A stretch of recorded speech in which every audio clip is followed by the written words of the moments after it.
All right, shalom, shalom, Lord in Christ. This is Priest and Officer Shagapan of the Israelite School of Universal Practical Knowledge.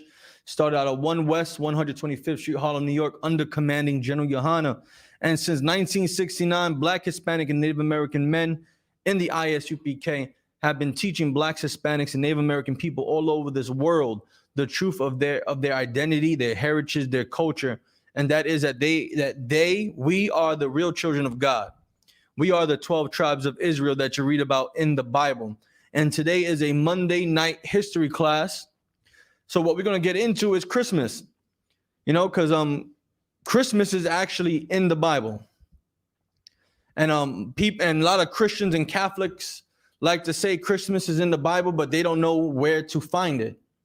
They don't know where to go to prove that their false belief of Christmas is in the Bible. But today we're going to help these Christians and Catholics and Muslims and just regular Blacks, Hispanics, and Native Americans who have been conditioned to celebrate a day such as Christmas. We're going to prove to everyone that Christmas is in the Bible, right? So what I want to go to Hosea chapter 4 verse 6, Baba Kasha. If you can go to Hosea chapter 4 verse 6. All right?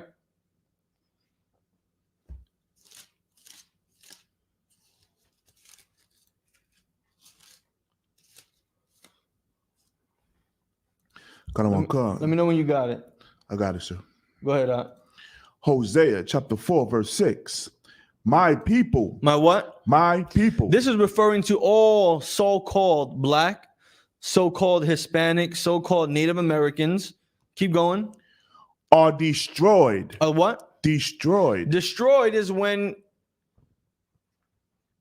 you want a better life, but your people are addicted to drugs, alcoholism, engage in the LGBT community, right? Destroyed is where you have to go to your oppressor for food, for want of all things, like it says in Deuteronomy 28, for food, water, shelter.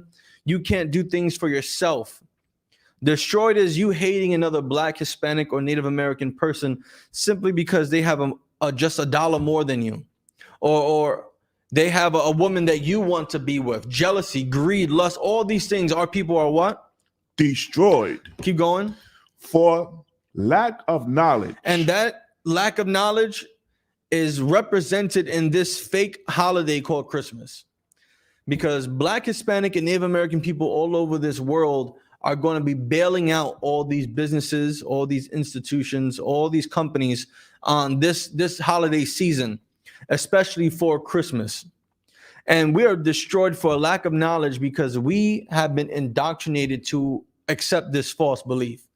Our parents and their parents and their parents and families have all convinced us because of slavery, because of all the multiple times of slavery that we have been in, from Egypt to Babylon to Assyria to Greece and Rome to here in the Americas. We have been conditioned to accept to accept Christmas.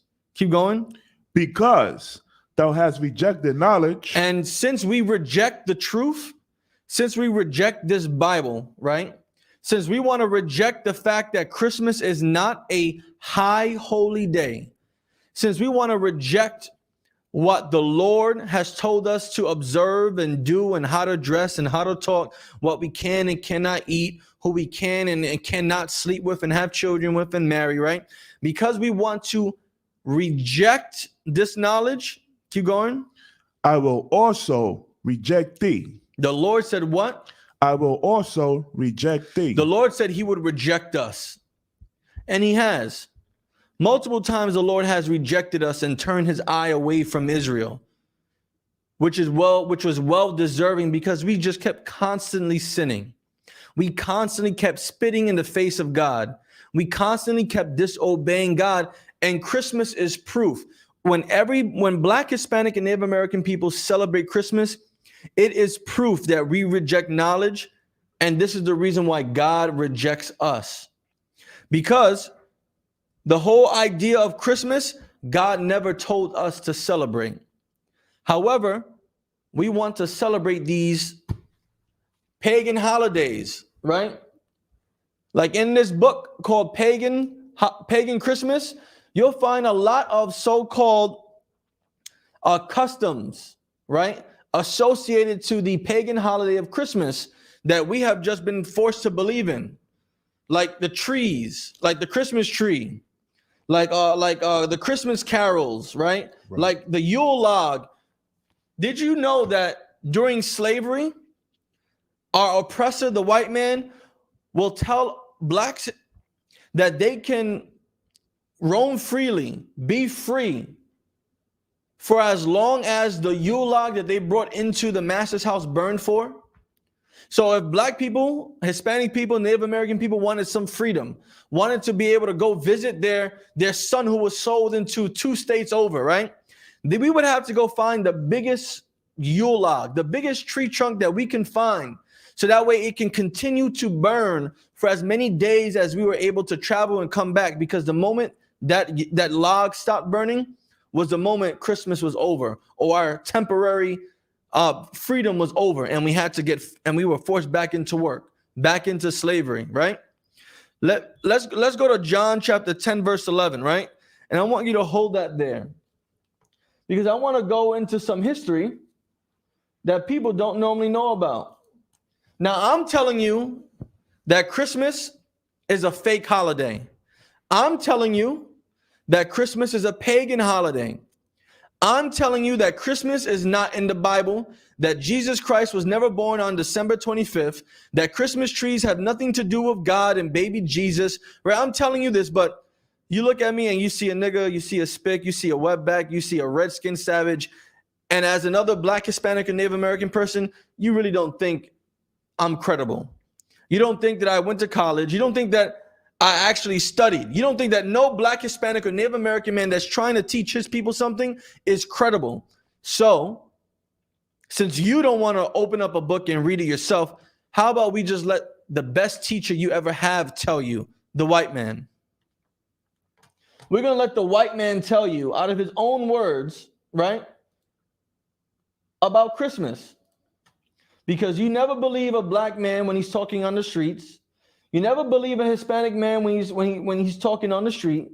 You never believe a Native American man when he's trying to teach you something on the street. But you will listen to white people, right? Here we are.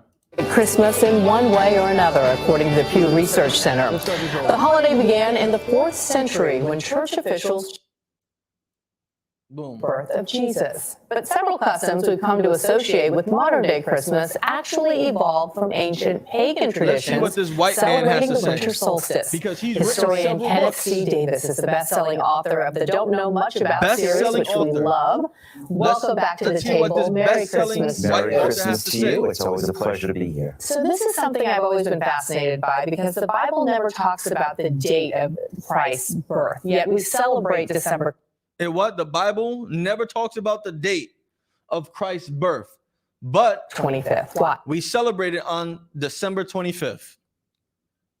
Every Black, Hispanic, and Native American person right now is going to be celebrating Christmas, right? Is going to be celebrating Christmas this Saturday, this Friday and Saturday, Christmas Eve and Christmas Day, and they swear, they believe wholeheartedly that Jesus was born on December 25th. When nowhere in the Bible does it state that Christ was born on December 25th. In fact, it hints and you can conclude that he was born more so towards the springtime, during the Roman tax season, when shepherds would actually be out in the field with their herds, not in the dead of winter, right? But let's continue to see what this white man, who wrote several books, who's a credible author, right? He's also on the news on CBS this morning. Let's see if you will listen to him, because I know you will. He's on the news. He's written several books, and he's white. Why? Well, primarily because in ancient Rome, Ancient what? Ancient Rome. Pay attention, all you Black, Hispanic, Native American people. We're going to find out why you unwittingly believe in Christmas, because it comes from ancient Rome. there was a feast called Saturnalia. A feast called Saturnalia. This is where your Christmas idea, the inception of this so-called Christmas holiday that the Roman Catholic Church created, because it started in Rome and the Roman Catholic Church pushed it over all the earth. Keep going. Let's keep going. Yeah, that celebrated the solstice. That what?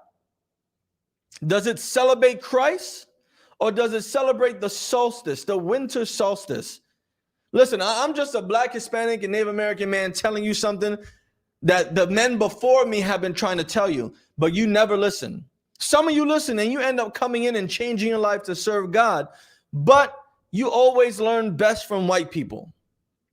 This white man just said that it came from Rome, that is from a festival called Saturnalia. What is the solstice? It's the day that the sun starts coming back. And it's the day that the sun, not the Son of God, Jesus, right? But the actual sun, that yellow circular star that you see up in the sky, that's the day where it starts, to come back to life, where the days begin to get longer and there's more light and there's less dark. You see something? Yeah, sloppy bit, because that also goes into the Babylonian gods too. We're gonna get into that with Nimrod. Yeah, we're gonna get into that. With sun god Ra. Yep. They equate Nimrod to Osiris. You know, all of this is all pagan Christmas. Days start getting longer, and most of the traditions that we have that relate. Some. This white man said most. The overwhelming majority of these traditions that we have To Christmas, for Christmas relate to the solstice. all come from the winter solstice. That means the Druids in England, the Celts in England, the Scandinavians, the Norse people, right? You got the Vikings, you got the Romans, the Greeks, you got those who came from Germania, you got the Turks, you have the Franks, the Gauls, right? All of these European people, the countries and lands that Edomites took over from the Japhites, they all celebrated these things. Which was celebrated in ancient Rome on December 25th.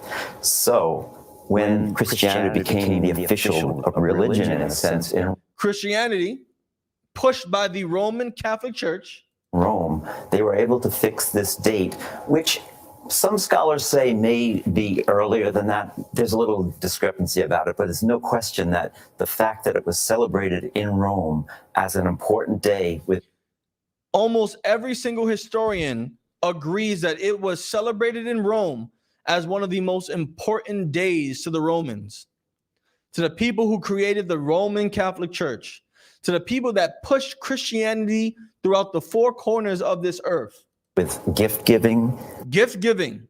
That's why Black, Hispanic, and Native American people give gifts to each other on Christmas, December 25th. Candle lighting. That's why we light candles. We put up the little wire lights around the Christmas tree. We put the lights on the Christmas wreaths. We put candles outside. We put candles inside our homes on the window sills, right? And singing. Singing, Christmas caroling. Don't we all go out and sing door to door, singing Christmas carols? Oh Noel, right? Don't we all do that? Didn't your mom force you to sing the Little Drummer Boy, pum-pum-pum-pum? I know my mom forced me to sing that song. I was trying to stay in the room and play PlayStation, but instead I had to come out with the rest of the family and sing the Little Drummer Boy, right? And decorating houses. What? Decorating houses. Putting up the Christmas lights outside your house. Or if you lived in the hood, putting your Christmas lights outside your project window so that everyone can see the lights from the 12th floor, right? Let's keep going. Really cemented Christmas as December 25th. And all of this throughout the centuries, right here in America in the 1900s, the 20th century, right? We reinvented this whole idea of Christmas right here in America.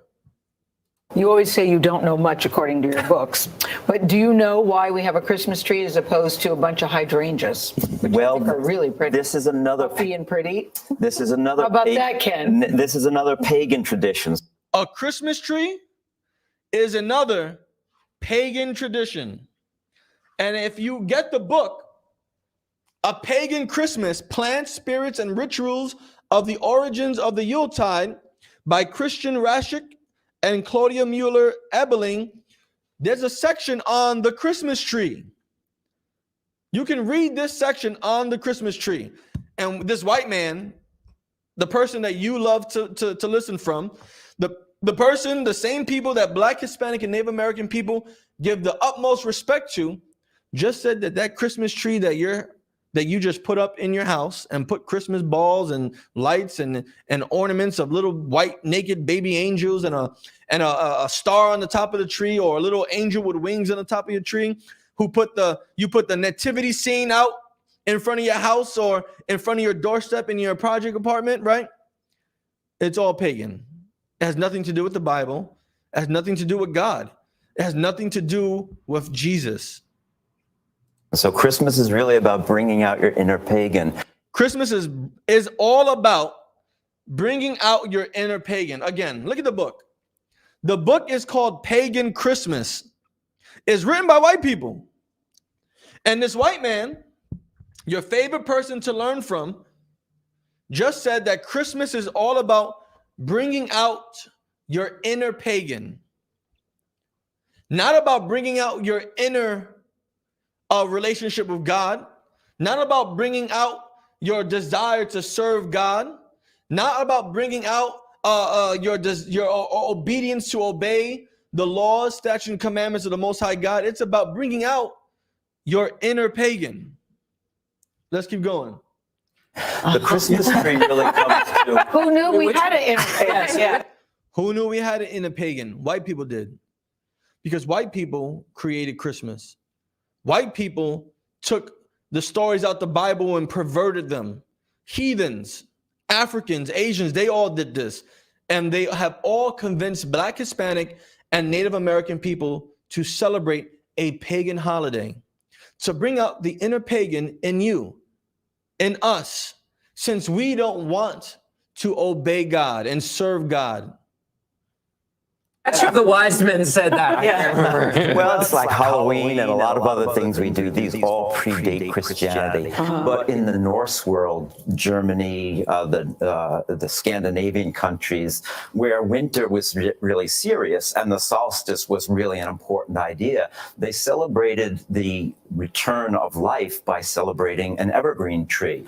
They did what? The Vikings, the Scandinavians, the Danish, right? The Norwegians, the Swedish, they celebrated the return of life by decorating an evergreen tree, by bringing in an evergreen tree. Just like you go and bring an evergreen tree that you buy from the corner, that you buy down the block, and you drag that disgusting dying tree into your house to die, and you're going to decorate it. You're going to put presents underneath it. You're going to sing Christmas carols around it. And you're going to have a nice gift giving and disgusting pork chop dinner with your family right next to the same Christmas tree.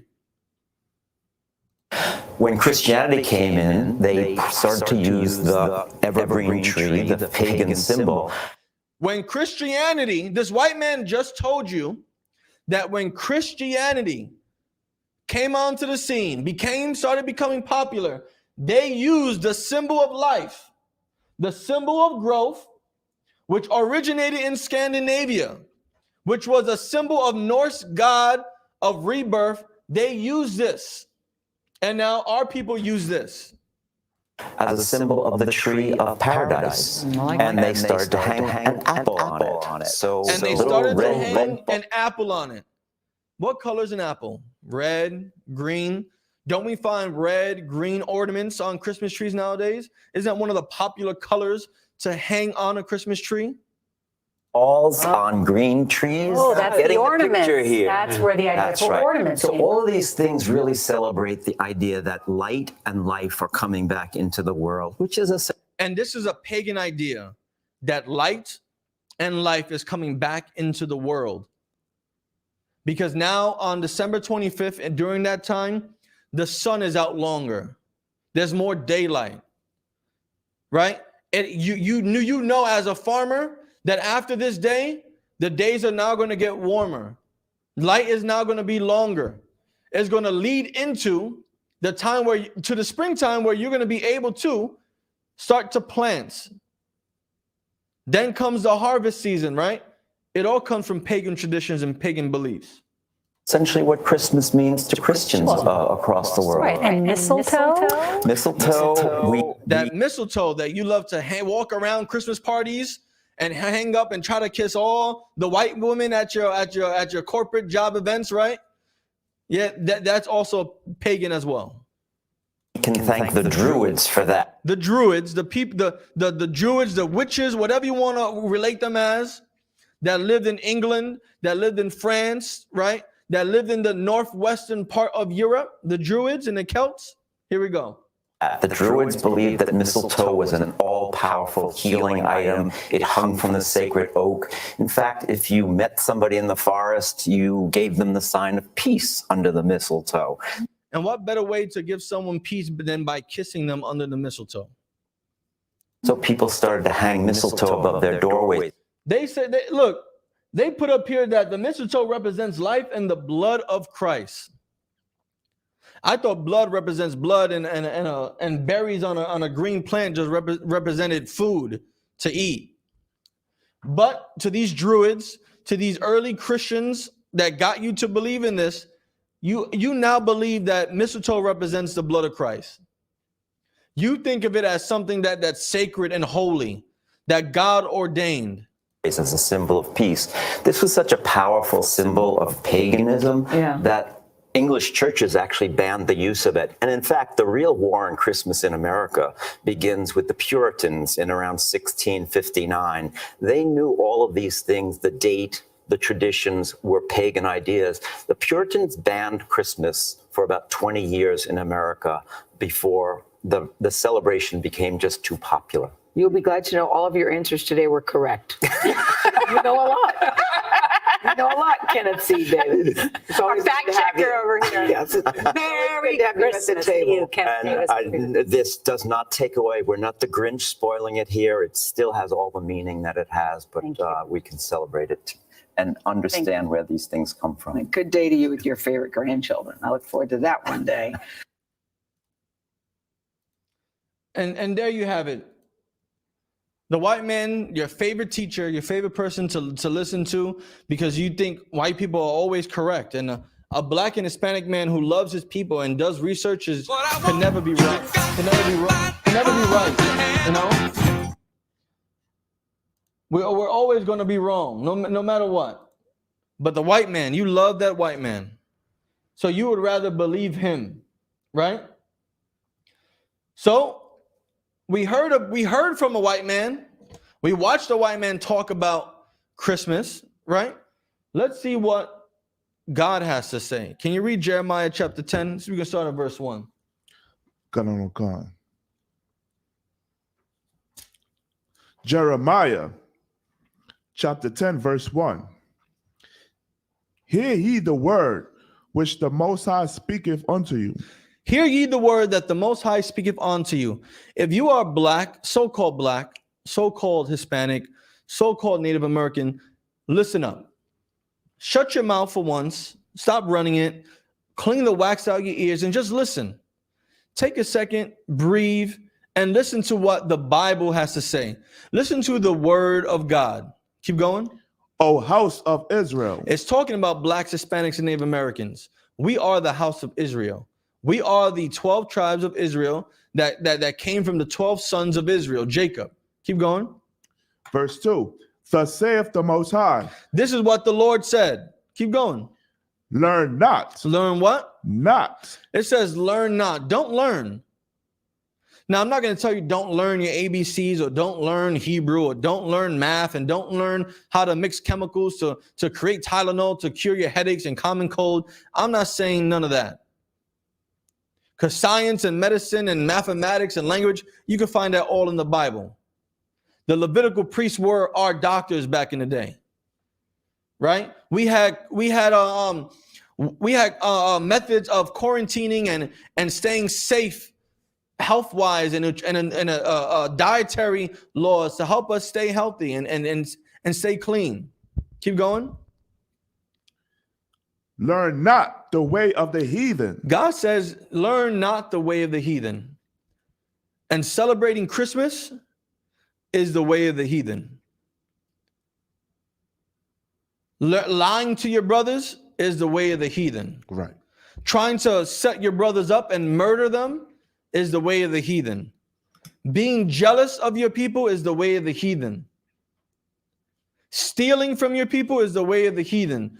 Being deceiving and deceptive is the way of the heathen. And learning about Christmas, celebrating Christmas, putting up a Christmas tree in your house, putting red and green and silver and gold ornaments on the Christmas tree, kissing each other under the mistletoe, having Christmas dinner and Christmas Day leftovers, all that is the way of the heathen. It's the way of Africans. It's the way of white people. It's the way of Arabs. It's the way of Asians. It is not the way of God. Right. It is not the way that Black, Hispanic, and Native American people are supposed to live their life by. It is not the way. Read it again. Come on. Thus saith the Lord, learn not the way of the heathen. It says, learn not the way of the heathen. Keep going. And be not dismayed. And be not dismayed. Don't worry. Keep going. At the signs of heaven. For the heathen are dismayed at them. Don't worry about the signs in heaven. Don't worry about the darkest day of the year, the day where the time of the year where the light starts to get longer. Don't worry about things like that, because the heathens, Africans, worry about stuff like that because they don't have a God that loves them, that will provide for them. White people worry about that because they don't have a God that loves them and will provide for them. Asians and Arabs worry about the signs in heaven and when the sun is going to start coming out again, when the rebirth of the earth is going to happen, what this constellation means and how they correlate it to life and prosperity. Listen, they worry about that because they don't have a God that loves and will provide for them. But you, Black, Hispanic, and Native American, man, woman, and child, God of this Bible loves you. Right. And if you want the proof, you can read the Bible and see time after time after time again, he provided for you. That there was a way for you to survive because of God. There was a way for you to eat because of God. There was a way for you to defeat and conquer our enemies because of God. Now let's see what more the white people have to say. Now this is one of my favorite websites. History.com. I was a fan of the History Channel growing up because I got to learn about almost any and every single thing except about the Bible. But here you can find out the origins of Christmas on the History Channel, on history.com. So let's see what it says on the history of Christmas. It says, let me make this a little bit bigger for you. Here we go. It says Christmas is celebrated on December 25th and is both a sacred religious holiday and a worldwide cultural and commercial phenomenon. For 2 millennia, that means 2,000 years, people around the world have been observing it with traditions and practices that are both religious and secular in nature. Christians celebrate Christmas Day as the anniversary of the birth of Jesus of Nazareth, a spiritual leader whose teachings form the basis of their religion. Too bad that no Christian on earth, the Christian church or the Catholic Church, can show you in the Bible that their religion is based on proves or hints at Christ being born on December 25th. So much for it being a religious holiday that can't even be supported and backed up by the book that you use as the basis of your religion. You pushed a religion based off of the book that you can't even use to prove that this holiday even exists, to prove that Jesus was even born on December 25th. That's called a failed religion. That's called failed religious leaders. That's called constantly being lied to and accepting it gladly as the truth. Popular customs include exchanging gifts, decorating Christmas trees, attending church, sharing meals with family and friends, and of course, waiting for Santa Claus to arrive, who also does not exist. We can read about the creation of Santa Claus as well. In fact, if you really want to know about Santa Claus, whose real name or who was inspired by a black man called Saint Nick, you can look into books about Saint Nick. You can get the book or try to afford the book, The Russian Icons, and see pictures of Black Saint Nick, a black man that lived in northeastern Europe, Turkey, Russia, in that region, and how he gave gifts to the poor and to the children. That's where this white, fat, rosy-cheeked pedophile comes down your Christmas tree to have your children sit on his laps and ask them what they want for Christmas while he's kissing mama behind the Christmas tree, right? It said, how did Christmas start? The middle of winter has long been a time of celebration around the world. Centuries before the arrival of a man called Jesus, early Europeans celebrated light and birth in the darkest days of winter. So before there even was a Christmas, you had white people celebrating light and dark, the birth and the rebirth of the so-called New Year, and the darkest days of the winter. Many peoples rejoice during the winter solstice. Again, the winter solstice is a primary player in why Black, Hispanic, and Native American people celebrate Christmas to this day. When the worst of the winter was behind them and they could look forward to longer days and extended hours of sunlight. In Scandinavia, the Norse celebrated Yule from December 21st, the winter solstice, through January. In the recognition of the return of the sun, the fathers and sons would bring home large logs, like I said earlier about slaves here in America, being able to be free and enjoy this same winter solstice by bringing in the largest logs of wood, the largest tree trunks, right? They learned it from white people back in this day. Would bring home large logs, which they would set on fire. The people would feast until the log burned out. That means they would be drinking. That means they would be eating. And what happens when you combine drinking and eating uncontrollably? People get drunk. Living like these animals, you end up having orgies, like what we get into when we go into Saturnalia from the Romans, right? You'll see all the sinful actions that white people played out during this winter solstice. The people would feast until the log burned out, which can take as many as 12 days. The Norse believed that each spark from the fire represented a new pig or a calf that will be born during the coming year. So imagine having this big log being burned for 12 days. Oh, look, you see that spark? That's going to be a nice pig that's going to be born. See that little flicker of flame? Those two flicker of flames, we're going to have two baby calves this year. This is what they believed, because they believed in nonsense. And Jeremiah 2 says what? 10:2 says what? Thus saith the Lord, learn not the way of the heathen. Don't learn the way of the heathen. Heathens believe that a spark or a flicker of the flame would result in new baby pigs and new baby cows being born. That's what the heathens believe. Let's keep going. Hold on one second.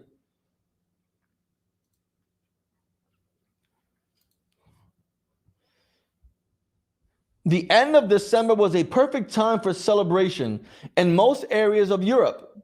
At that time of the year, most cattle were slaughtered, so they would not have to be fed during the winter. Listen, when the winter was coming, these white people were killing all their livestock. So that way they can have fresh meat and not have to feed these animals. Because we all know that during the winter, everything dies. Plants die. Grass dies. How are you going to feed your cattle? How are you going to feed your sheep and your goats and your pigs when everything dies? So white people, they killed everything so that way they can eat it and survive until the springtime. For many, it was only time of the year when they had supply of fresh meat. In addition, most wine and beer made during the year was finally fermented and ready to drink, ready for drinking. So you know they were getting drunk. You know they were abusing alcohol during this time of the year, where there was less sunlight and more darkness. And when it was cold and they're trying to drink to stay warm, they were alcoholics. In Germany, people honored the pagan god Odin. I'm pretty sure you all seen that TV show, one of my favorite TV shows on Amazon, Vikings, right? They worshiped a fake god called Odin. And Germans were terrified of Odin, as they believed he made nocturnal flights through the sky to observe his people. They believed that during this time, Odin was flying in the night sky, watching them.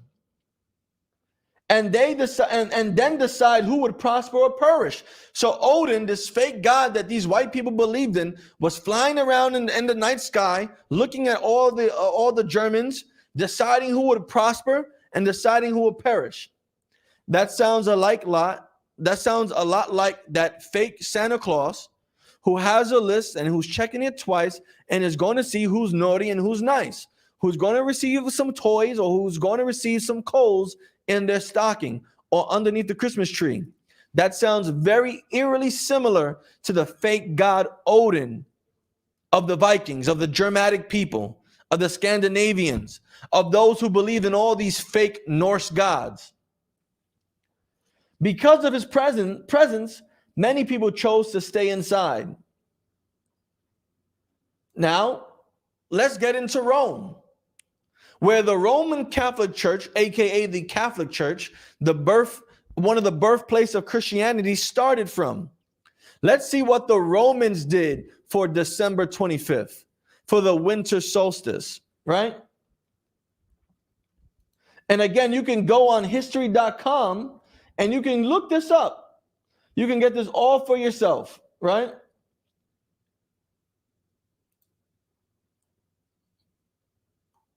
Here we go. Saturnalia.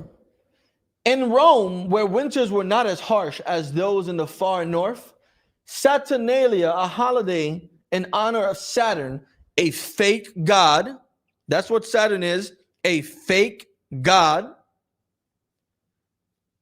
The god of agriculture was celebrated beginning in the week leading up to the winter solstice and continuing for a full month.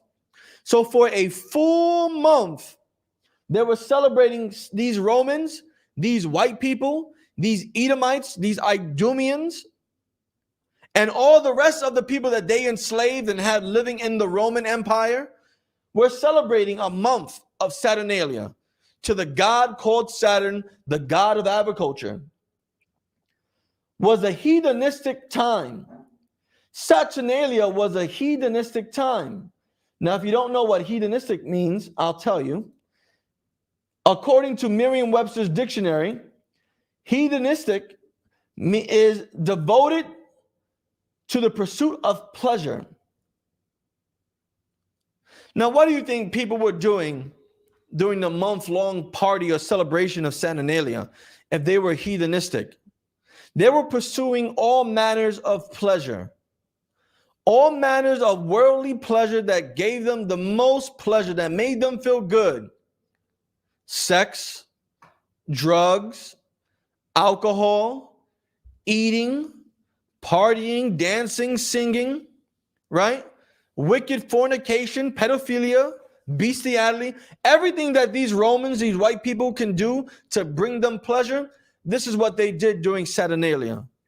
Because it was a time of nothing but pleasure. It says, when food and drink were plentiful and the normal Roman social order was turned upside down. So that means during this whole month, the whole social order, the whole hierarchy of the Roman civilization, of the Roman Empire, was turned upside down.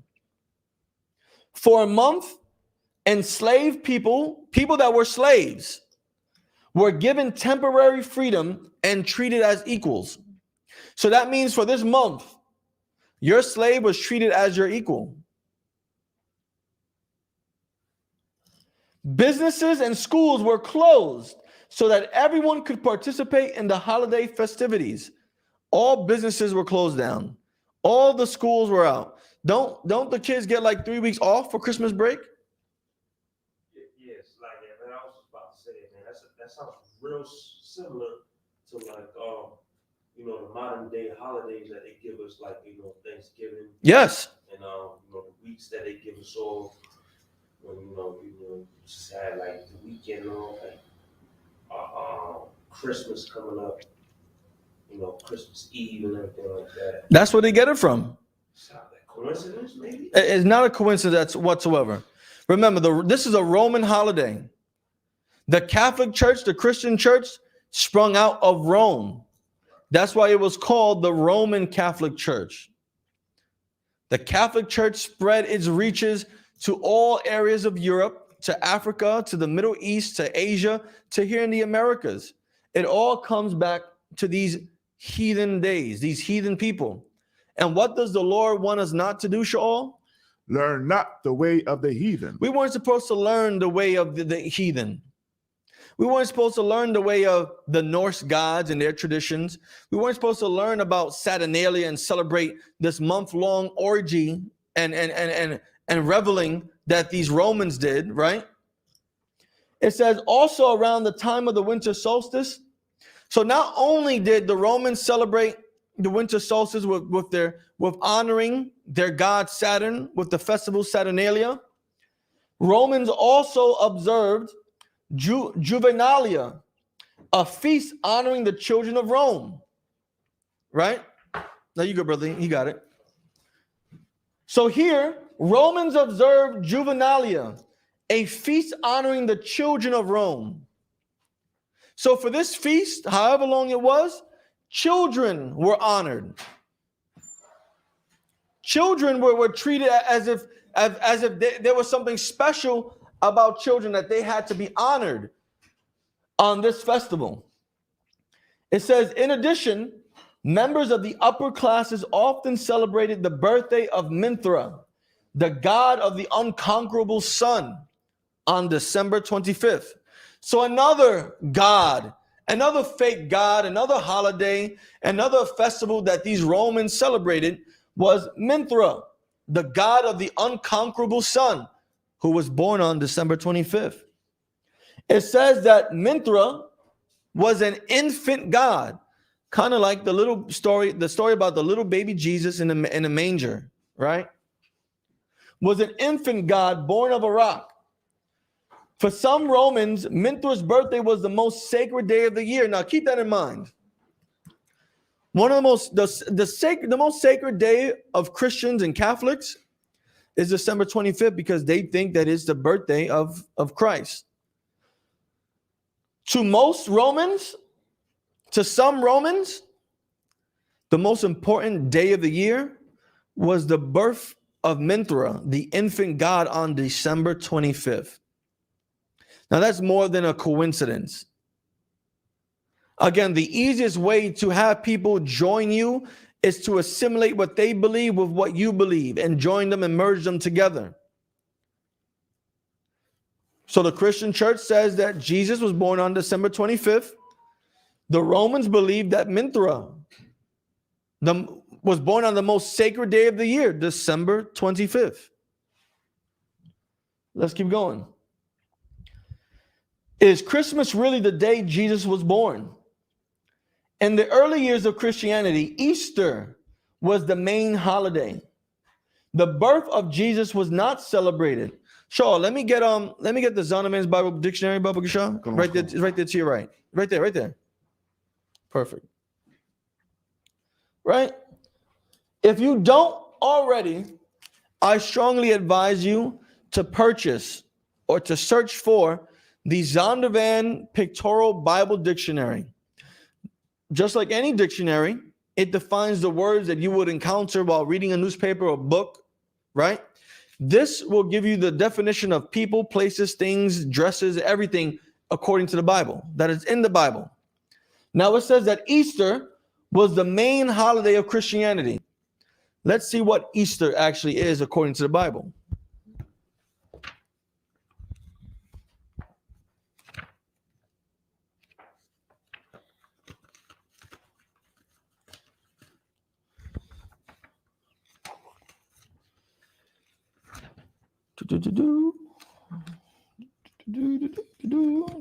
Sorry, my elevator music.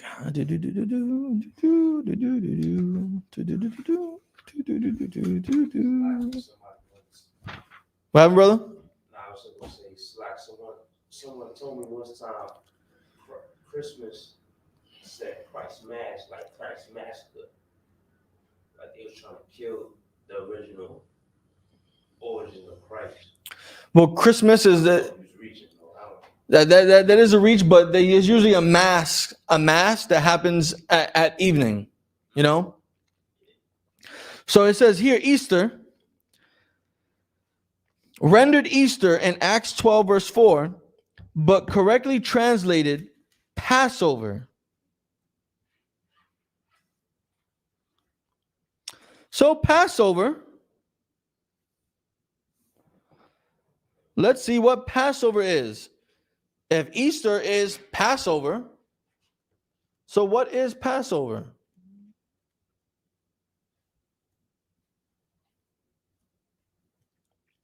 Now remember, it says that Easter was the main holiday for early Christians. We just learned that it's actually Passover.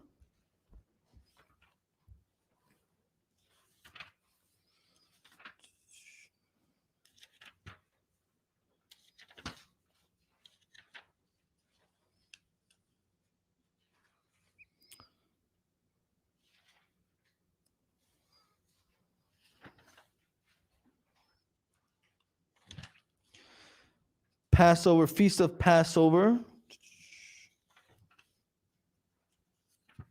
Gotta go to Feast of Passover.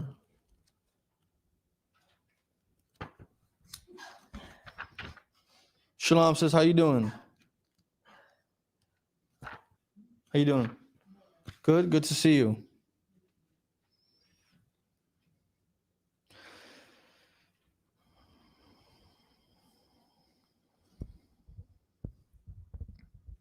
It says the Passover, or the Feast of Unleavened Bread. The Passover was the first in point or time of all the annual feasts, and historically and religiously, it was the most important of all. It was called both the Feast of the Passover and the Feast of Unleavened Bread, the two really forming a double festival. It was celebrated on the first month of the religious year, on the 14th of Nisan, our so-called our April. It commemorated the deliverance of the Jews from Egypt. So when the early Christians were celebrating Easter as their main holiday, they were actually commemorating Passover, the deliverance of our ancestors out of bondage from Pharaoh, and the establishment of Israel as a nation. Right? This is the day where the Lord sent the angel of death over Egypt and killed every firstborn Egyptian, every firstborn thing that belonged to Egypt. And this allowed us to walk out of Egypt, not only with our lives, but with gold and treasures. That's Passover, the celebration of the death of our enemies. So the early Christians celebrated Easter, Passover, the death of our enemies. In the 4th century, 400 AD, church officials decided to institute the birth of Jesus as a holiday. Unfortunately, the Bible does not mention the date for his birth. Now, you had one white person say it on CBS this morning that we just watched a video of earlier. Now, history.com is also stating that the Bible does not mention the date for his birth. So where do Christians, where do Catholics get the idea that Jesus Christ was born on December 25th, on Christmas Day? That is because they get it from the Romans, who celebrated holidays like Saturnalia and Juvenalia, and their god Mithra, who was actually born on December 25th and was considered the most sacred day of the year. Mithra was the Romans' infant god. This is where the Roman Catholic Church incorporated these pagan ideas from heathens. And what does Jeremiah 10:2 say, Sherrod? Learn not the way of the heathen. It says, learn not the way of the heathen. And by you celebrating Christmas, you're not celebrating the birth of Christ, because there is no proof that your Christian church or your Catholic church can offer you, provide you, or show you that Christ was born on December 25th. Right. But those same Christians and those same Catholics, those white people, they can show you how Mithra was born on December 25th. They can show you how Odin flew over the night sky and judged who was going to die and live and who was going to perish and prosper. They can show you all the orgies that the Roman Catholic Church would engage in during Saturnalia, right? They can show you this. They can prove this to you, but they cannot prove that your little 12-ounce blue-eyed, brown, light blonde baby Jesus, wrapped in nothing but a diaper, was born in a manger with donkeys and sheep and 3 wise men. They can tell you that, but can't prove it to you. They won't tell you this, but they can prove it to you. Let's keep going. It says, although some evidence suggests that his birth may have occurred in the spring, because why would shepherds be herding in the middle of winter? Exactly. Why would shepherds have sheep and goats and cattle in the winter? When things are dead, when there's nothing really growing. Why would they be guiding their sheep to graze? There's nothing really alive during this time. But it does say that Pope Julius I chose December 25th. Pope Julius I chose December 25th. A Roman, because again, Romans, their sacred day of the year was the birth of their infant baby rock god called Mithra, born on December 25th. That's where Pope Julius I got it from. It is commonly believed that the church chose this date in an effort. It is commonly believed. That means that many people believe this right here. It is commonly believed that the church chose this date, December 25th, in an effort to adopt and absorb the traditions of pagan. And you know what pagans do?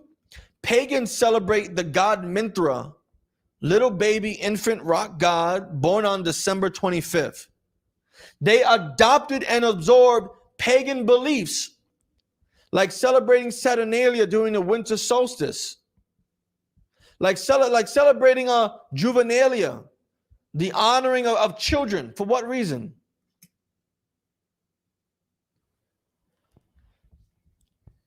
Adopted and absorbed the traditions of the pagan Saturnalia festival. This is where they get their Christmas from. The Saturnalia festival. First called the Feast of Nativity, this custom spread to Egypt in the 400 AD, then to France, Germany, Spain, Portugal, Sweden, Scandinavia, Norway, England, right? And right here in America. Because in a few days, people are going to be celebrating Christmas in their projects, waiting for Santa to come down in their not having chimney, because there's no chimneys in project buildings, right? My mom used to tell me that my radiator magically turned into a chimney and Santa Claus came through my radiator, which was now a chimney. That never happened. You know how long I stood up all night waiting for my little radiator to turn into a chimney? It never happened. Never. Not once. Never. Not once did I ever see reindeer hooves on my carpet. I never saw reindeer prints on my floor. Never. However, I did see my mom wrapping Christmas presents. However, I did see my stepfather eating the milk and cookies. However, I did see my parents, my mom and my stepfather taking out the grass and water from underneath my bed to feed the camels belonging to the 3 wise men. Yeah, I saw that. But I never saw Santa Claus. I never saw elves. I never saw reindeer prince. Never saw any of that. But your parents will have you believe that Santa Claus is real, Christmas is real, because it has been conditioned into them by their parents and their parents and their parents due to slavery, slaughter, identity theft, all thanks to the Christian church. Right. All thanks to the Catholic Church. Yes, sis. What? Elves are just made up fairy tales that don't exist. That's what elves are. Just someone's fairy tale. Like Santa Claus, we get into the person who created the idea of the jolly, red-cheeked, fat white man in a red and white suit. He was created, right? It says, by holding Christmas at the same time as traditional winter solstice festivals, so by celebrating Christmas at the same time as other pagan holidays, putting them together, church leaders increase the chances that Christmas will be popularly embraced. So your Christian church leaders celebrated the fake holiday of Christmas during the same time as all these other pagan festivals during the winter solstice. So when they went to Rome, people accepted it. When they went to Egypt, people will accept it. When they went to Spain and Portugal and France, right, they would accept it. When they went to the England, the Druids would accept it. When they came to America, slaves had no choice but to accept it, but gave up the ability to dictate how it was celebrated. It says on Christmas, believers attended church, then celebrated raucously in drunken carnival-like atmosphere similar to Mardi Gras. You know what happens in Mardi Gras, right? When you go down to St. Louis and New Orleans, right? What people do, get ridiculously drunk, use massive amounts of drugs, eat all types of abominable food, engage in all types of homosexuality, lesbianism, bestiality, and have sex with every and anyone. That's what happens in Mardi Gras. And this is what happened during your Christmas. Before Christmas was reinvented and rewritten to be about family and gift giving and singing Merry, Merry Christmas, your mom was having sex with your dad's brother and uncle and the neighbor next door. Your father was having sex with your older sister and your brother's and your older brother's daughter. This is what they were doing back then, because they were disgusting heathens. They were disgusting fornicators, because no one is as disgusting and profane of a fornicator as Esau. Right. And what does God want us not to do, Shoal? Learn not the way of the heathen. God wants us not to learn the way of the heathen. And white people did these things. Africans did these things. Asian and Arabs did these things. And we were not to do what, Shoal? Learn not the way of the heathen. We were not supposed to learn the way of the heathen. We weren't supposed to celebrate Saturnalia blended with Christmas, because Christmas was a fake holiday. Saturnalia was a festival month long to a fake god. Juvenalia was a festival to children. Minthra, born on December 25th, was a rock baby god. These are the ways of heathens. Now let's see what it says here. It says, each year, a beggar or student will be crowned the Lord of Misrule and eager celebrants played the parts of his subjects. The poor would go to the house of the rich and demand their best food and drink. If owners failed to comply, their visitors would most likely terrorize them with mischief. Christmas became the time of year when the upper classes could repay their real or imagined debt to society by entering less fortunate citizens. Right? Hold that right there. I want you to go to Isaiah chapter 3, verse 12. Right? Because it says that during the Roman holidays of the winter solstice, Juvenalia, which was a festival to children, was celebrated. It says here during the Lord of Misrule, where children were given the authority to rule, right? This is what children would do. Children are supposed to be children. Children are supposed to be taught. Children are supposed to learn. Children are supposed to obey their parents. Children are supposed to obey the law, statutes of God as well, that their parents teach them. There's not one moment in time where a child should have rule over his parents. There's not ever a moment where a child should be telling a grown adult what he or she can and cannot do. However, let's see what Isaiah 3 and 12 has to say. Go ahead, Shoal. Isaiah chapter 3, verse 12. As for my people, children are... What? As for my people. Because right now, blacks, Hispanics, and Native Americans, we are allowing this to happen on December 24th and December 25th. We are allowing this to happen. What Shaul is about to read from the Word of God, we allow this to happen on Thanksgiving. We allow this to happen on Halloween. We allow this to happen on Easter. We allow this to happen on January 1st. We allow this to happen on Christmas Eve and Christmas Day. Right? Read. As for my people, children. Who? Children. Your 8-year-old daughter. All their. Read it again. Children. Your 10-year-old son. Read it again. Children. Your 4-year-old niece. Children. Your 18-year-old son. Children. Children. These are not adults. These are not people who go out and work 8, 10, 12 hours a day, that pay the electric bill and the water bill, that pay for you to watch Disney Plus and Hulu. These are children. Little children. All they have to do is be quiet, do what they're told, go to school and get good grades. That's all they have to do. Brush their teeth and wash themselves and get dressed, put their PJs on, right? Go to sleep at 8, wake up at 7 and go to school. This is children. We're talking about children, right, Sean? It says children, right? Keep going. Are their oppressors. Children have become the oppressors of black men, Hispanic men, and Native American men. Children. Your 4-year-old niece has become the oppressor of her father and mother. Your 8-year-old son has become his father's oppressor. Our children have become the oppressors over us. Black, Hispanic, and Native American men, not only do we have an actual slave master, but we have our children as our oppressors.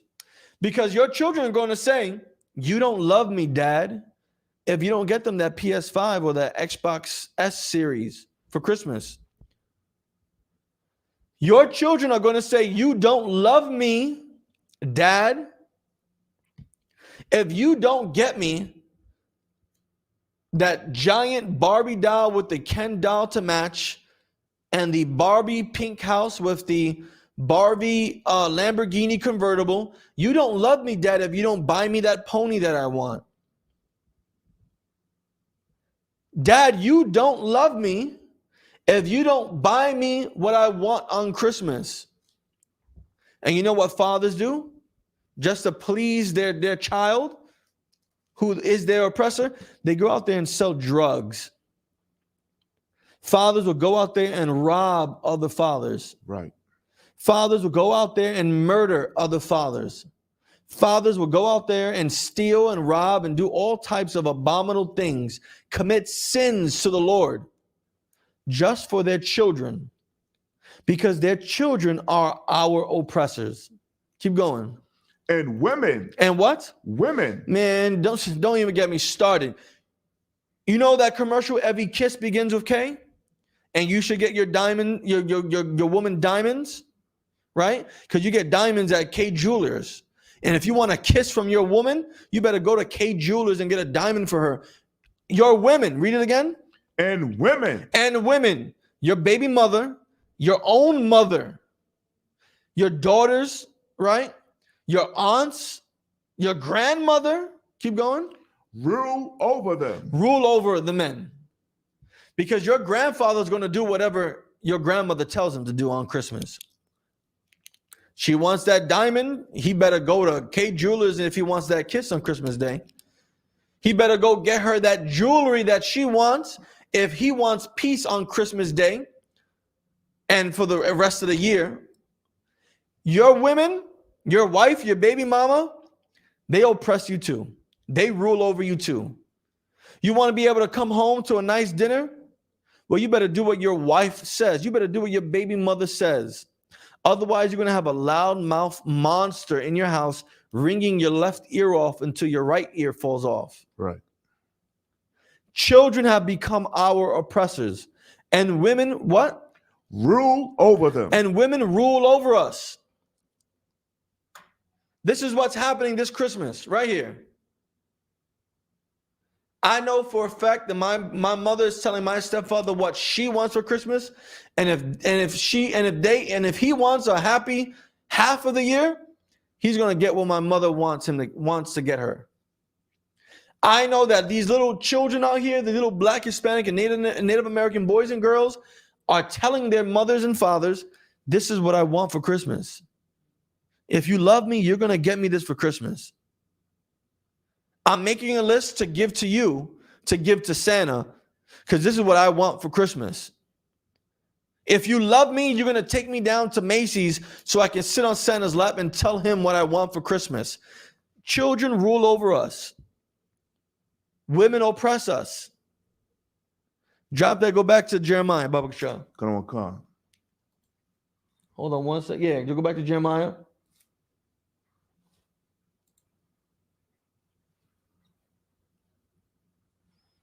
Go ahead, read. Jeremiah chapter 10, verse 2. Thus saith the Lord, learn not the way of the heathen. We're not supposed to learn the way of the heathens. And Christmas is the way of the heathen. Saturnalia is the way of the heathen. Juvenalia is the way of the heathen. The god Minthra, born on the Romans' most sacred day of the year, December 25th, is the way of the heathen. Keep going. And be not dismayed at the signs of heaven. And don't worry about the signs that you see in heaven. Don't worry about the shortest day of the year. Don't worry about it's dark most of the time during this time of the year. Don't worry about the winter solstice, the spring solstice, the summer, whatever solstice there is. Don't worry about it. It does nothing for you. Keep going. For the heathen. The what? Heathen. The Romans. Heathen. The Greeks. Heathen. The Scandinavians. Heathen. The Vikings. Heathen. The Germans. Heathen. The Druids. Heathen. White people in general are dismayed at them. Heathens are worried about the signs in heaven. As we just read and as we just watched, heathens, white people, Africans, Asians, and Arabs, and all them other people, they worry and stress about the sun, less light during the winter, it being cold, waiting desperately for spring to come. They worry about these things. Keep going. Verse 3. For the customs. The what? Customs. Saturnalia. Customs. Juvenalia. Customs. The feast of the festival. Customs. Right? All these things Christmas related. Of the people are vain. They're vain. It's for nothing. Christmas is for nothing.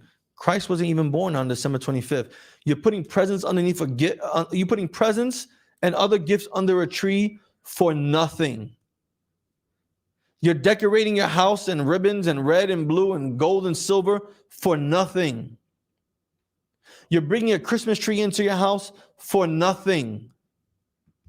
You're saying Merry Christmas and kissing strangers underneath a mistletoe for nothing but your own lust and sexual disgusting desires. It's for nothing. It's vain. It's pointless. It's meaningless. All of this just to prove to you that Christmas really is in the Bible. Right. Your religious leaders don't understand that it's in the Bible because they don't read the Bible. Right. They don't understand the Bible. They don't obey the Bible. And if they did those things, they would know that Christmas is in the Bible and you're not supposed to be celebrating Christmas. Keep going. For one cutteth a tree. For what? For one cutteth a tree. For one cutteth a tree, right? A person goes out there and cuts a tree, that evergreen tree, right? That Christmas tree that you just bought on the corner of 125th and Madison Avenue, right in front of Marcus Garvey Park. That Christmas tree that you just bought on Flatbush. That Christmas tree that you're going to go down to Getty Square in Yonkers to buy, right? That Christmas tree, keep going. For one cutteth a tree out of the forest. Someone went to the forest to cut those trees down. Keep going. The work of the hands of the workmen with the axe. A workman went out there to cut down these trees with a chainsaw, with an axe, with a saw, and put those trees on a truck, drove it all the way here to Yonkers, to Spring Valley, to Brooklyn, to Queens, to Staten Island, to Harlem, just so you can purchase it and put it in your house. Keep going. Verse 4. They deck it with silver and with gold. They do what? Deck it with silver and with gold. Silver bells. Silver bells. Right? It all comes from pagan beliefs. Right. Silver and gold. They all come from pagan beliefs. Keep reading. They fasten it with nails. They do what? Fasten it with nails. So your Christmas tree doesn't move, right? You buy that red or green little dish that has little, like stands on a tripod. You get the nails, you screw it into the base of the tree. You put water in it so the tree has some water to try to survive, even though it's dying. And it stays up there until January 5th.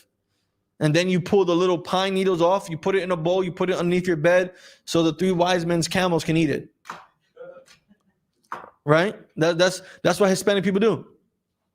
That's what Native Americans do. Because they believe in these pagan customs. They believe in these false traditions that come from man, not from God. Keep reading. And with hammers, that it move not. Verse 5. They are upright as the palm tree. They're what?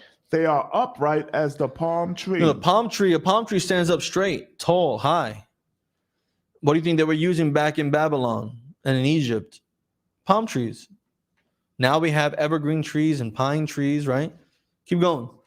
But speak not. But they do what? Speak not. You want to know why it's saying they speak not? It's because these Christmas trees are thought of to be gods. You don't believe me? We already had one white person tell you the pagan customs of Christmas. We are reading from history.com about paganism and Christmas.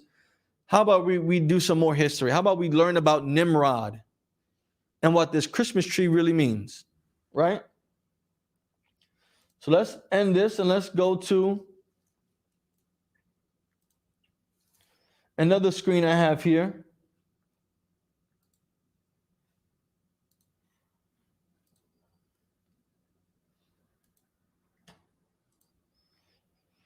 Okay, let's see. Make sure you guys can see this. All right, perfect.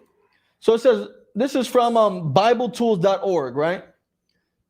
And it's about what the Bible says about the Christmas tree.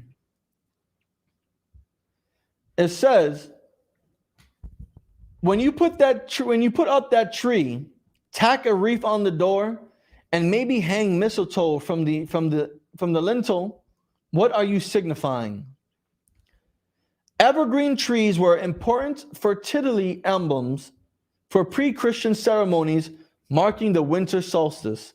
Again, people worrying about the signs in heaven, being dismayed by them, right? People from ancient societies believed that by decorating their homes and temples With evergreen plants such as the holly, ivy, and mistletoe, they were helping to carry the diminished sun through a critical period.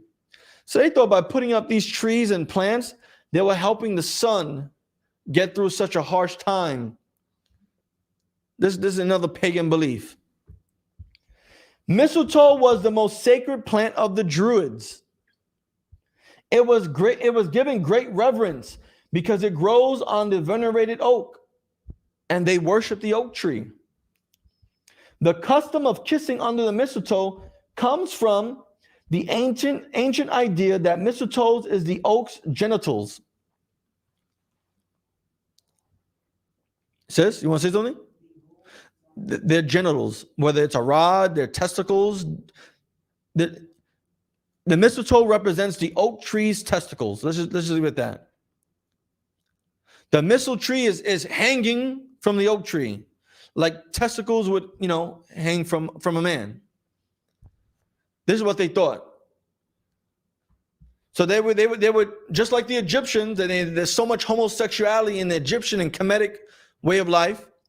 The Druids would go up there and reach for the testicle, the mistletoe, grab the testicle, the mistletoe, pull the testicle down, pull the mistletoe down, and say it was such a sacred testicle. It was such a sacred mistletoe. Because this is what they believe in their head. They believe that the mistletoe was the genitalia of the oak tree, and this is what they worshipped. It says, and so it was believed that an embrace under its glistening berries. So that means when you and that woman you loved, or a man and a man who loved each other, or a woman and a woman who loved each other, got that embrace, got that kiss, got to make out and have sex underneath the mistletoe, underneath the oak tree's genitals, right? Was a sure guarantee of a fruitful union. So when you were having sex underneath the balls of the oak tree, of their god, it was a symbol to them that you were going to have a fruitful union. Because you guys were rubbing each other's genitals underneath the genitals of the oak tree, you were going to have a lot of children. See how stupid the customs of the heathens are? Right. And this is why God says in Jeremiah 10:2, Shaw, learn not the way of the heathen. This is why God says, learn not the way of the heathen. Because this is absolutely ridiculous. It is sick. You want to say something, brother? Yeah, comment. I had a precept on the No, sir. What is it, brother? If I could, man. So, Proverbs chapter 3, verse 31. What does that say? Proverbs chapter 3, verse 31. You want to let the brother read it since he got the mic? Yeah, comment. You got it. God. Proverbs chapter 3. So like you said, verse 31. Proverbs chapter 3, verse 31. Envy thou not the oppressor, and choose none of his ways. Envy not the oppressor. Why would you want to kiss someone underneath a mistletoe and not know what the hell it means? Why would you? And then after learning about it, like you are today, I guarantee you're still going to go to your job's Christmas party and try to kiss Becky with the good hair underneath the mistletoe. Let's kiss underneath the balls of the oak tree. That's what you're doing. It's ridiculous. Envy not the oppressor. Choose none of his ways. Why would you want to teach your children to kiss other people underneath the testicles of the oak tree? Because that's what kissing underneath the mistletoe really means. That's what it really means. Let's get back to this. Good scripture, brother. It says the decoration of Christmas tree is a survival of pagan tree veneration.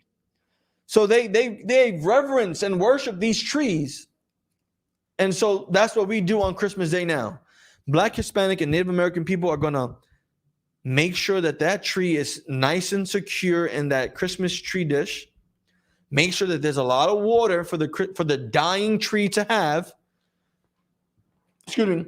Put lights all around the Christmas tree. And I know you got to start from top to bottom. You got to start from top to bottom, making sure you put all the expensive ornaments on top so the children don't touch them, right? And you put all the cheap ornaments on the bottom because they're cheap. You can get them at a 99-cent store, right? You're worshiping this tree. And the tree means nothing. Sis? Merry Xmas is just a short way of saying Merry Christmas. All right? Now let's skip down to here. It says, two key figures in the origin of Christmas are Nimrod. Now I want you all to pay attention to this because this started in Babylon. It has roots in Egypt and Greece and Rome, right? Babylon, Nimrod, a great-grandson of Noah and his mother and wife. So Nimrod's mother, Semiramis, was also his wife. So this man was having sex with his mother. This is what, Shaw and 10 and 2 in Jeremiah? Learn not the way of the heathen. Listen, heathens have sex with their own parents. Right. Sons and daughters have sex with their own parents. Sons and daughters make their fathers and mothers husbands and their wives. So Nimrod, he was born from Semiramis, and then he also had sex with his mother and made his mother his wife. Also known as Ishtar and Isis. Ishtar you can read about, I believe, in Assyrian history. Isis you can read about in Egyptian history. Nimrod, known in Egypt as Osiris, was the founder of the first world empire at Babel, later known as Babylon. You can find this in Genesis chapter 10, verse 8 to 12, and Genesis 11, 1 through 9. Right? It also says that after Nimrod's death, Semiramis, his mother/wife, promoted the belief that he was a god. So his mother/wife was convincing and telling everyone that Nimrod, her son/husband, was a god. She claimed that she saw a full-grown evergreen tree spring out of the roots of the dead tree stump. So what does the workman do, Shaw? Come on, Khan, sir. Salakia. I believe it's Jeremiah 10 I got it, and sir. 4. Come on, Khan, sir. Salakia. The work of the hands of From the beginning. Come on, Khan. Verse 3. Jeremiah chapter 10, verse 3. For the customs of the people are vain. For one cutteth a tree. A what? Cutteth a tree. Now, Semiramis claimed that she saw a full-grown what? Tree. An evergreen what? Tree. A Christmas what? Tree. A pine what? Tree. A tree. This woman, this mother/wife of Nimrod, said that she saw a full-grown evergreen what? Tree. Grow out of the roots of a dead tree stump. And that this symbolized the springing forth of new life for Nimrod. It says on the anniversary of his birth, she said Nimrod would visit the evergreen tree and leave gifts under it. So you're celebrating Christmas on December 24th and December 25th, and all throughout the week, you're putting gifts underneath the tree. You're putting presents underneath the tree. This is where you get it from, right here. The fake god called Nimrod, who had sex with his mother and made his mother his wife. And when he died, his mother/his wife said that he was a god. And that a tree grew, which represented Nimrod, and gifts would just magically appear underneath it. His birthday fell on the winter solstice, oh my gosh, which is at the end of December. Saturnalia at the end of December. Juvenalia at the end of December. The birth of the Roman god Mithra, December 25th, the most sacred day of the year. Christians created Christmas on December 25th. Come on, if you're Black, Hispanic, and Native American, and you're watching this class, and you can't put that 1 + 1 is 2, then you really have a really dark veil over your eyes, or you just don't care about God. If you celebrate Christmas, you hate God. If you celebrate Christmas Eve and giving gifts to people, you hate God. But let me tell you one thing. Go to Amos chapter 5 and 21. Come on, car. Right? It says here, a few years later, Semiramis bore a son. So she has a son now. Horus or Gilgamesh. She declared that she had been visited by the spirit of Nimrod. So the mother and / wife of Nimrod said that she got pregnant with a new son by the spirit of Nimrod. Don't these Christian and Catholic churches say that the so-called Virgin Mary got impregnated by God and she gave birth to God? So God put himself in a Virgin Mary, and the Virgin Mary gave birth to God, who put himself inside the Virgin Mary. This is where your bullshit church gets these ideas from. Right. That fake idea of Immaculate Conception, Jesus being born on December 25th. Your Christian church, your Catholic church gets it all from pagan ideas, from pagan customs. It says, was visited by the spirit of Nimrod, who left her pregnant with the boy. So Nimrod, the spirit of Nimrod, the god Nimrod came, had sex with his mother / wife, got her pregnant, and then left her. Brother? Sluggy, man. I just want to get another precept too. Yeah. This is another example of why we shouldn't be following after this, because if you go into Leviticus chapter 18, it tells you in the 7th verse. Go to hold where you're at, Shaw. Go to Leviticus 18 and 7. Come on, car. Well, continue with your point, sir. Continue with your point, brother. Okay, yeah, so when you go into the 18th chapter in the 7th verse, it says, the nakedness of thy father or the nakedness of thy mother shalt thou not uncover. She is thy mother, thou shalt not uncover her nakedness. Right. Yeah. And then the 8th verse, it says, the nakedness of thy father's wife shall thou not uncover. So it's basically this chapter is showing you the morality and the laws are regarding nakedness. Exactly. And it's going into like fornication, and you shouldn't even consider that. But these pagans and these heathens, they don't have these type of morals. You're absolutely right. Read what the brother gave you, Shaw. Come. Leviticus chapter 18, verse 7. The nakedness of thy father. The what? The nakedness of thy father. Keep going.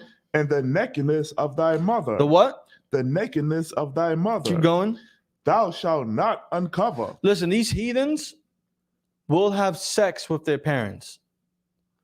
Will do all types of sexual acts watching their naked parents, their naked children, their relatives.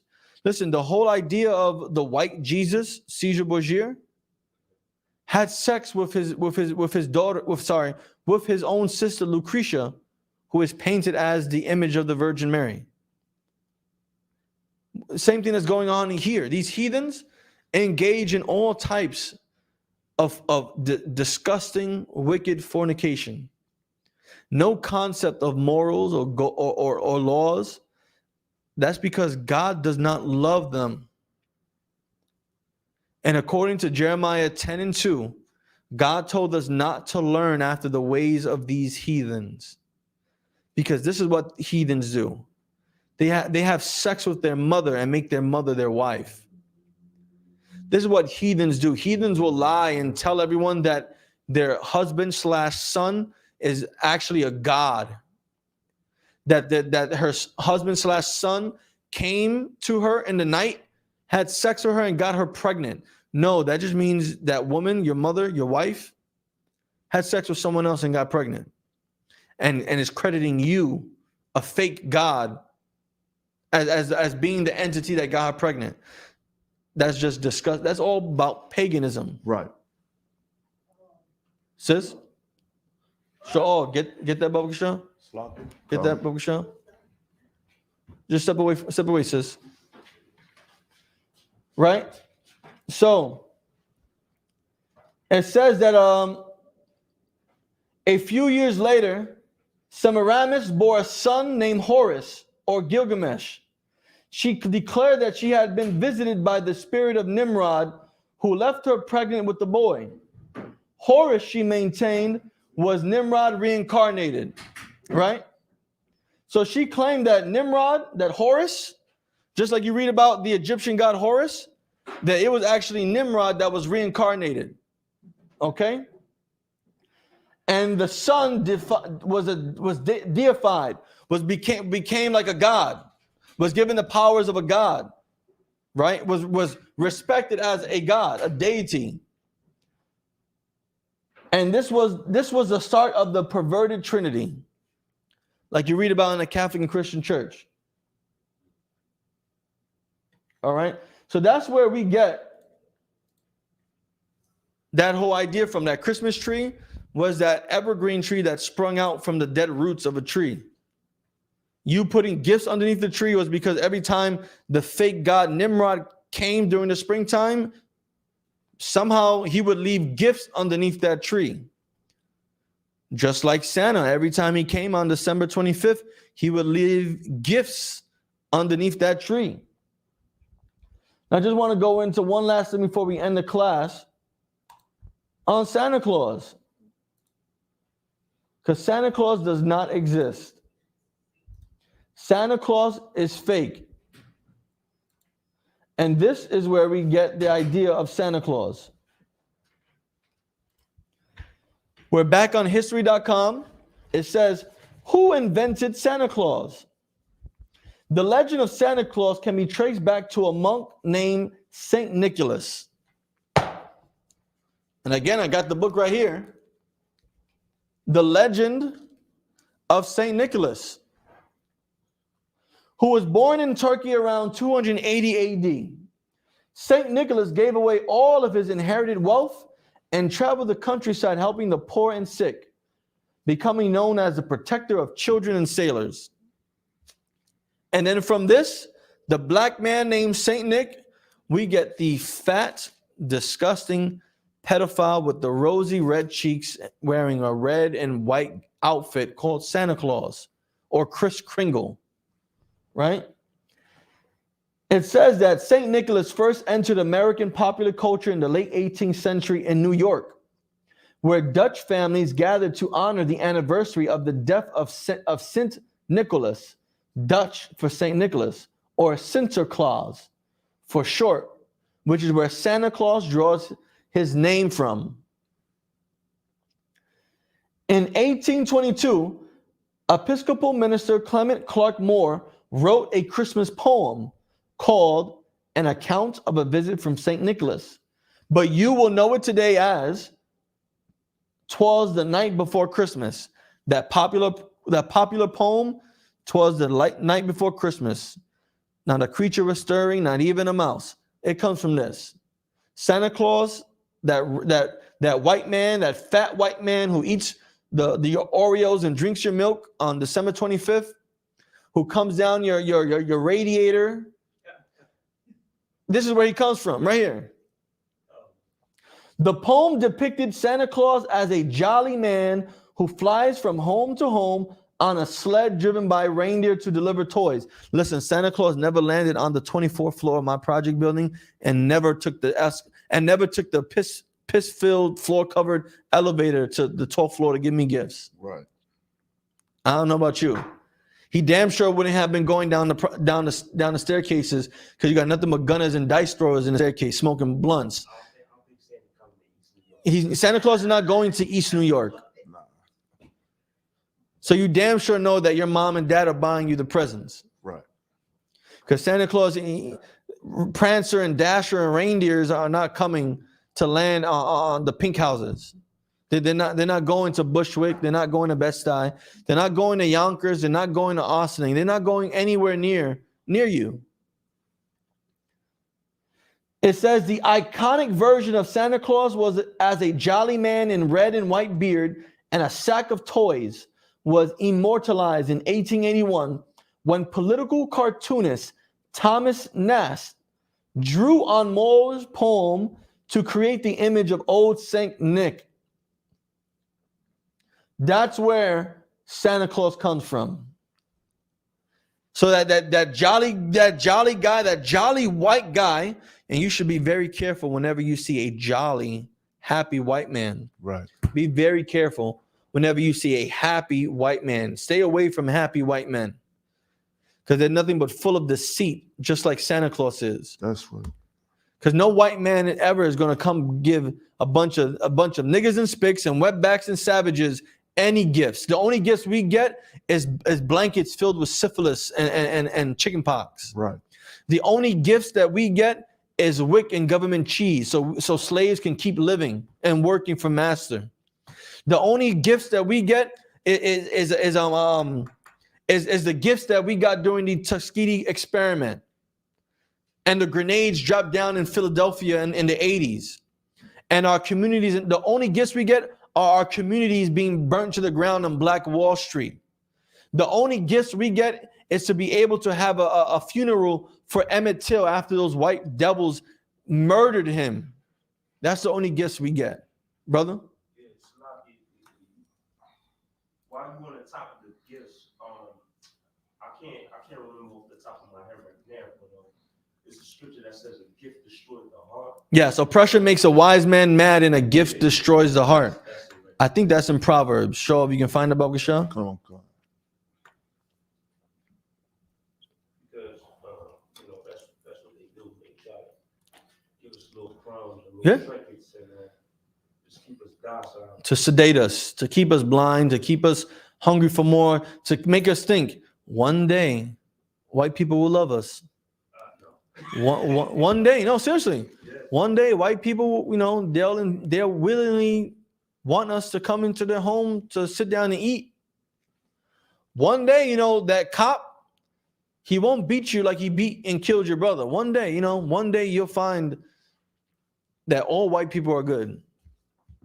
One day you'll find that all Arabs that own and run your delis, they'll get back to the community after they sell you all the cigarellos and Lucy's.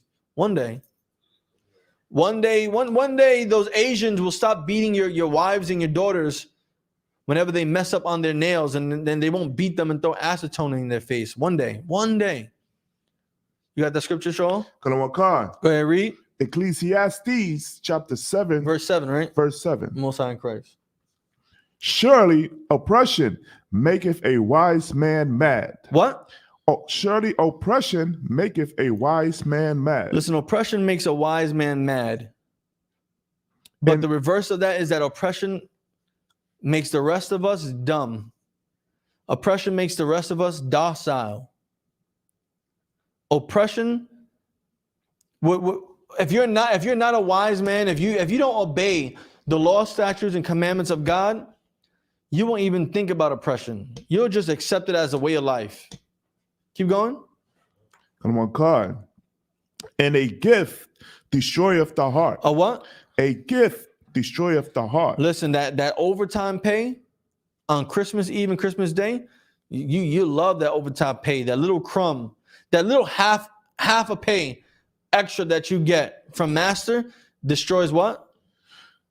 Destroyeth the heart. You being able to get Thanksgiving off, to eat a nice turkey and a pork with an apple in its mouth, does what? Destroyeth the heart. You being able to get New Year's Eve off and be in front of your television watching on ABC 7 News, watching the ball drop in Times Square, does what? Destroyeth the heart. It destroys the heart. All these gifts destroy the heart. Give me Amos 5:21, Baba Shah. We're going to end it with these next few scriptures. Come on, Khan. Hold on one second.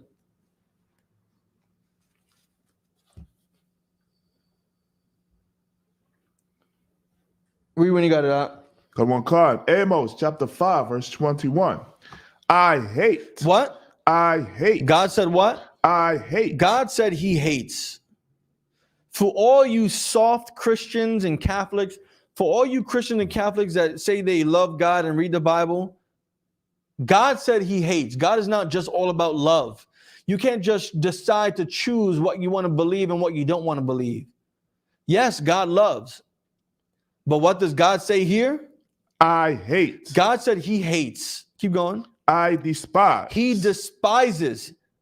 He holds with great disgust. Keep going. Your feast days. Your Christmas. Feast days. Your Thanksgiving. Feast days. Your Easter egg hunt. Feast days. Your New Year's Eve parties. Feast days. All the pork shoulders and pening that you make. Feast days. Right? All the turkeys that you make. Feast days. The lasagna that you're prepping on Christmas Eve for Christmas Day. Feast days. Right? All that arroz con pollo and chicharrón. All of that. Right? Feast days. Yeah, you can't forget about the jerk chicken. You can't forget about the rice and peas. You can't forget about one of my favorite Haitian pickles. You can't forget about none of that stuff. You can't forget about the cabbage and mac and cheese, right? You can't forget about any of that stuff. But guess what?